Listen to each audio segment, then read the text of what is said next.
Baik, berkenaan dengan isu tadilah, iaitu saya memang ada pengalaman sikit lah dengan kepada sebahagian daripada peminat ilmu-ilmu akhir zaman ni. Jadi saya dengar pandangan-pandangan mereka, kuliah-kuliah yang sebahagiannya dirakamkan dan disampaikan kepada saya cubalah untuk dengar dan nilai. Saya kata, dan sebahagiannya tu memang, sebahagiannya kita kenal lah. Jadi apa yang mereka lakukan itu merupakan satu penyelewengan terhadap nas, hadis.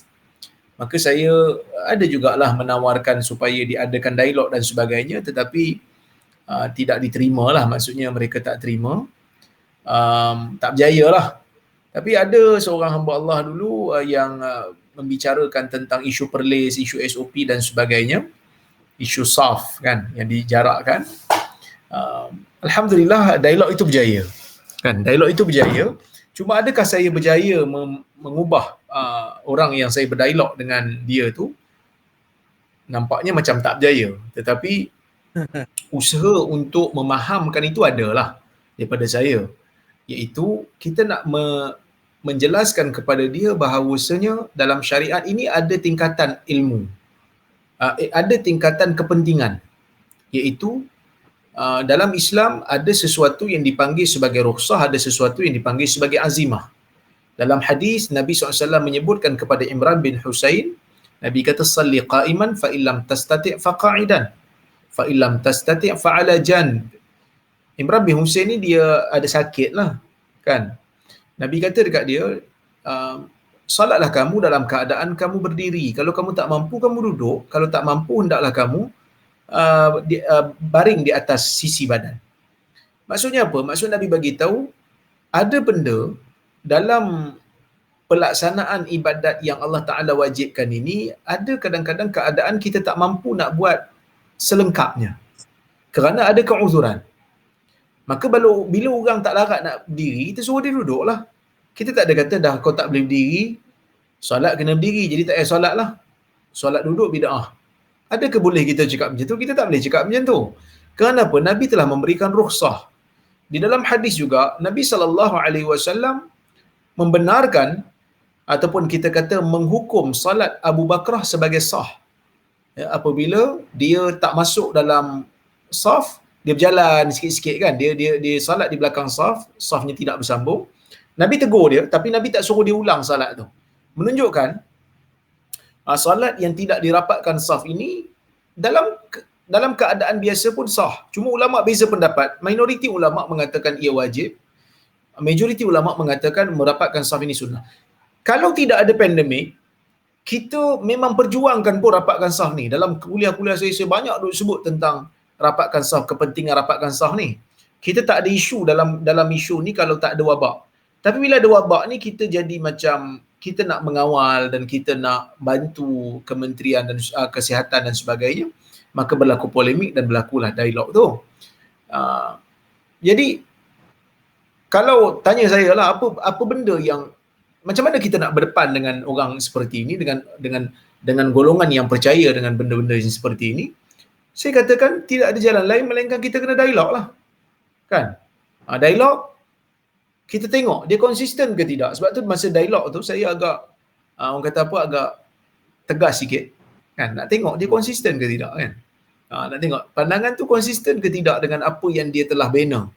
So saya tanya berkenaan dengan solat pakai mask kan, nampak macam setuju tapi ada hadis yang melarang pula kan.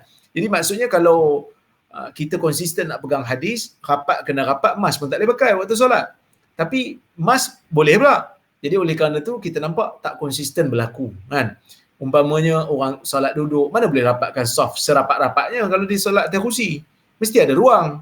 Jadi orang yang duduk, solat duduk tak perlu datang masjid. Solat di rumah.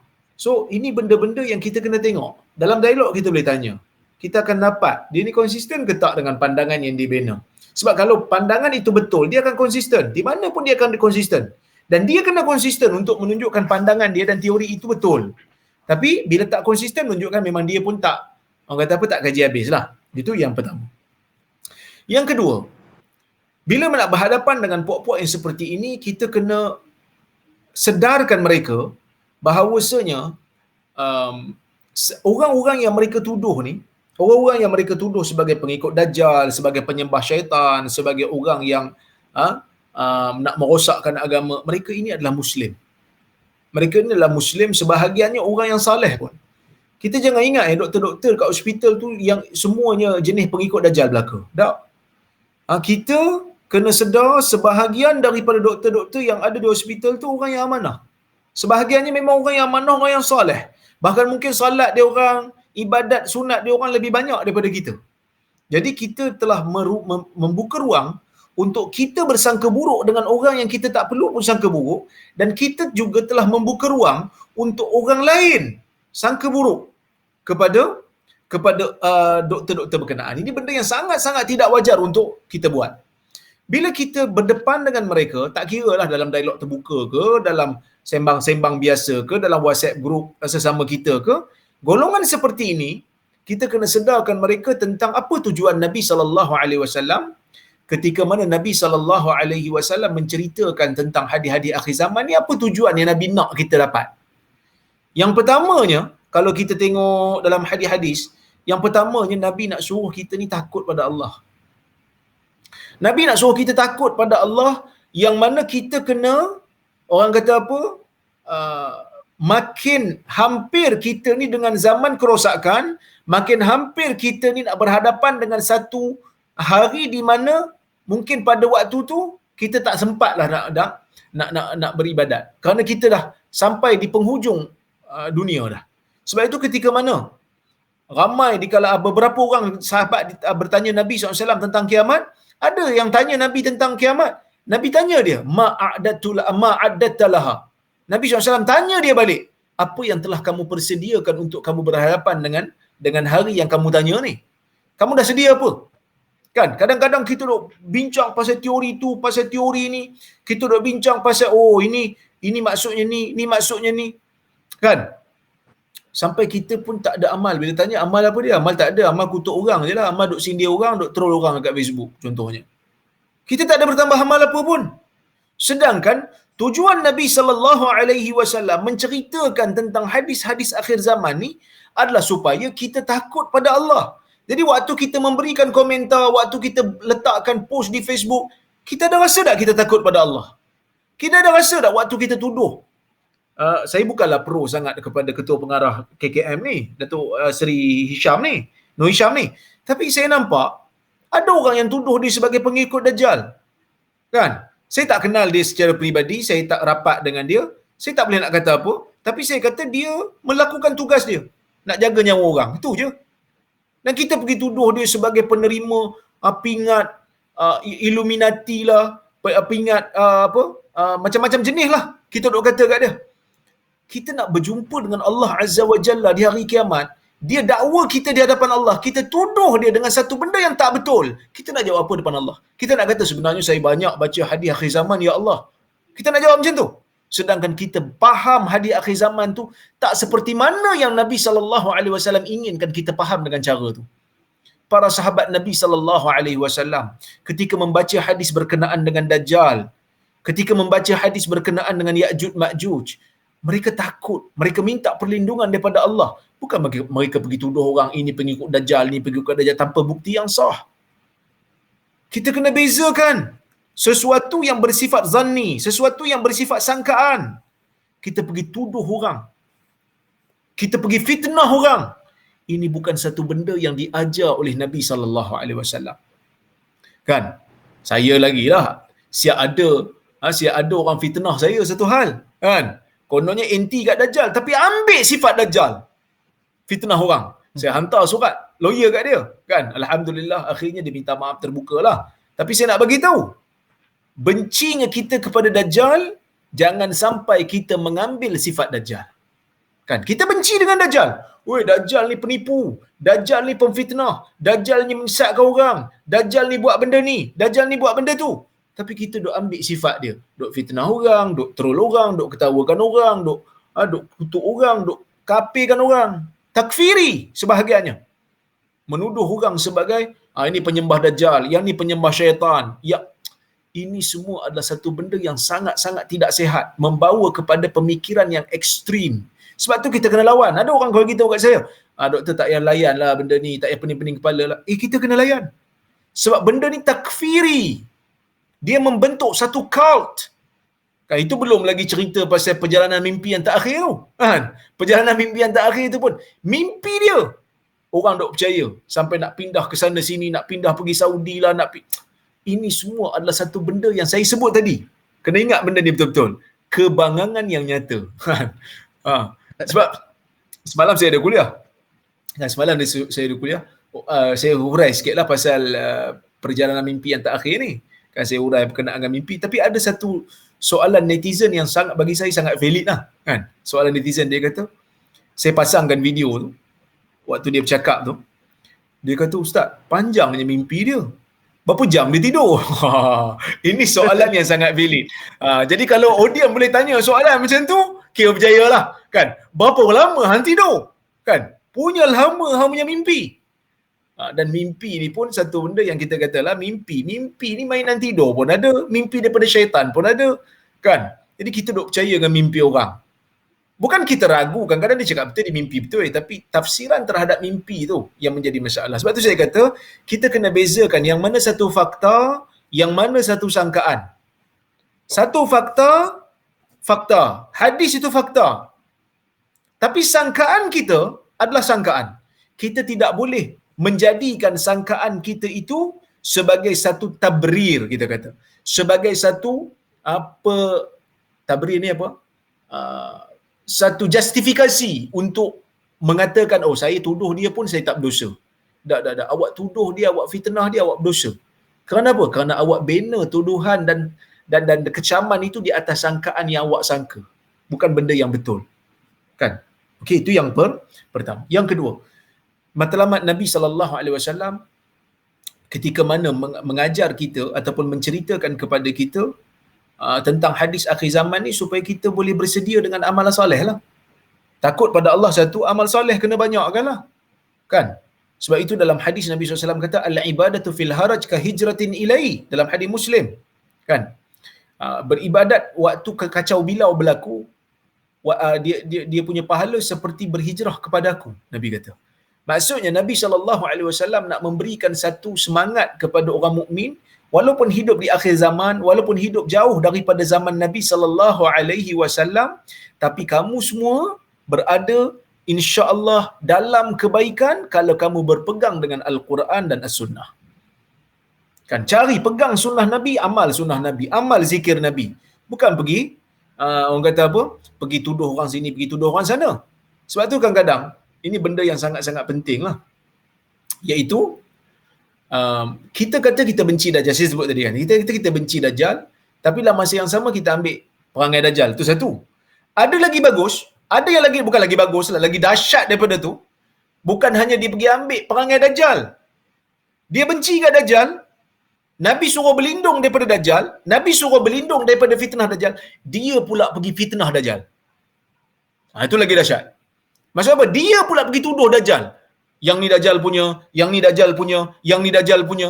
Kita pun heran. Hang mana hang tahu yang ni Dajjal punya? Dia kata, aku tahu lah ini Dajjal punya. Ini semua konspirasi punya geng. Ini semua adalah New World Order punya cerita. Saya ingat, Dajjal kalau dia boleh cakap lah, dia pun kata, yang ni tak ada kaitan kot dengan aku. Tak ada kaitan pun.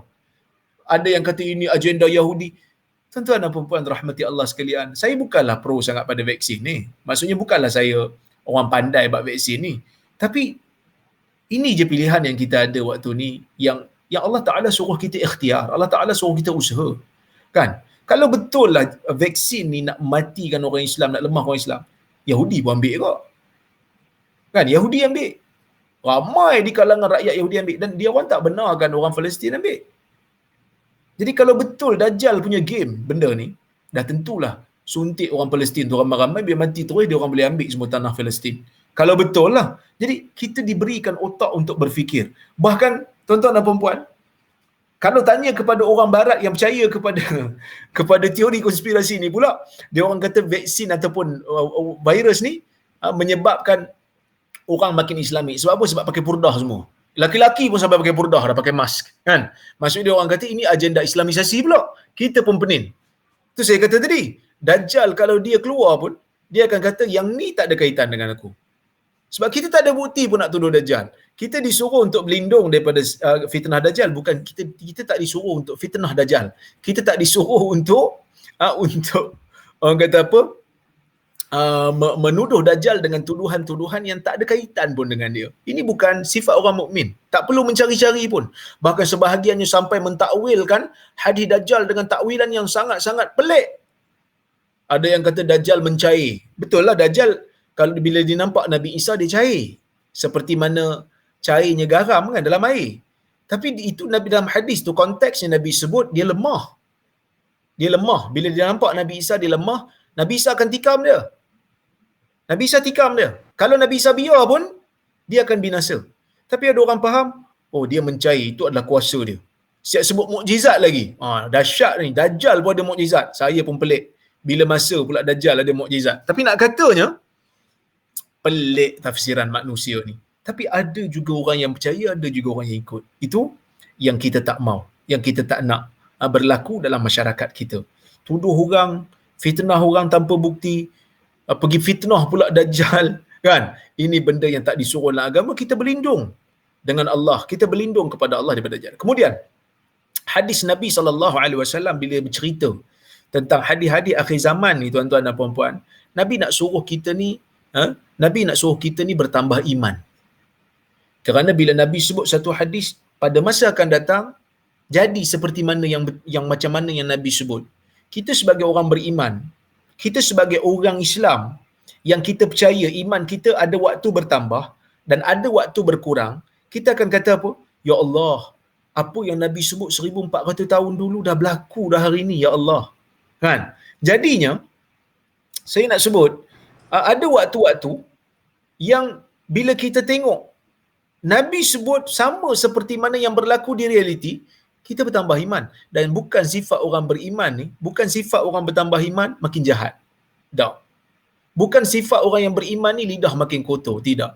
Ini semua jauh daripada apa yang dimaksudkan oleh Nabi, jauh daripada apa yang dihajatkan oleh Nabi SAW ketika mana bercerita kepada kita tentang hadis akhir zaman.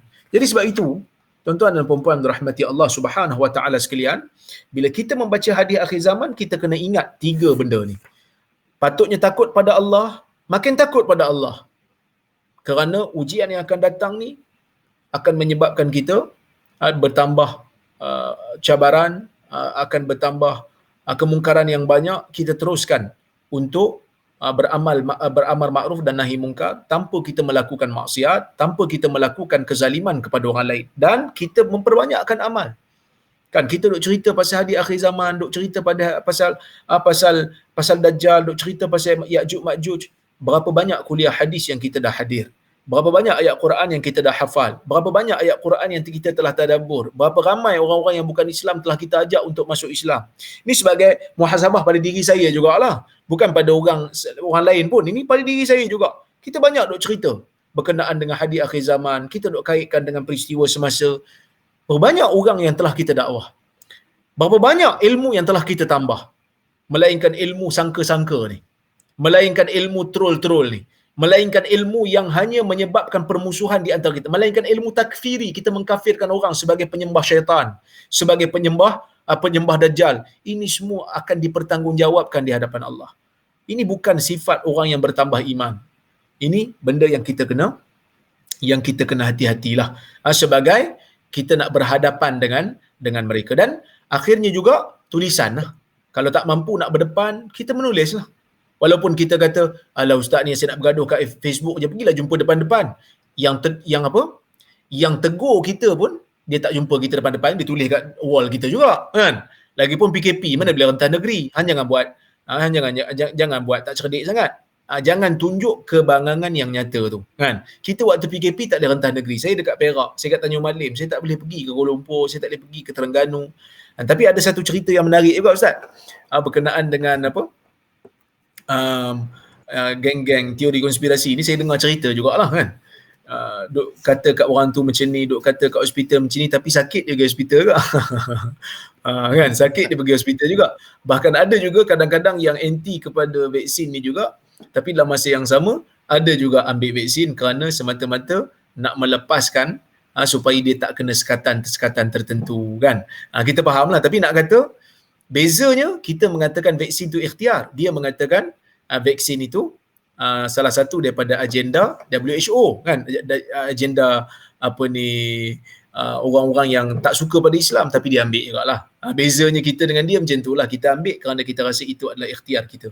Saya tak kata, saya tak tahu apa yang jadi akan apa, saya tak tahu apa yang akan jadi pada akan datang, tetapi berdasarkan kepada, kita boleh kata mutawatirlah khabarnya daripada pakar-pakar perubatan dan sebagainya, ini adalah ikhtiar yang terakhir kita. Jadi kita ambil, kita percaya. Kalau ditakdirkan Allah Subhanahu Wa Taala kita mati disebabkan oleh kerana benda ni, kita kata moga Allah Taala memberikan kita pahala. Moga Allah Subhanahu Wa Taala mengganjari kita kerana kita telah berijtihad, dan ijtihad kita salah mungkin.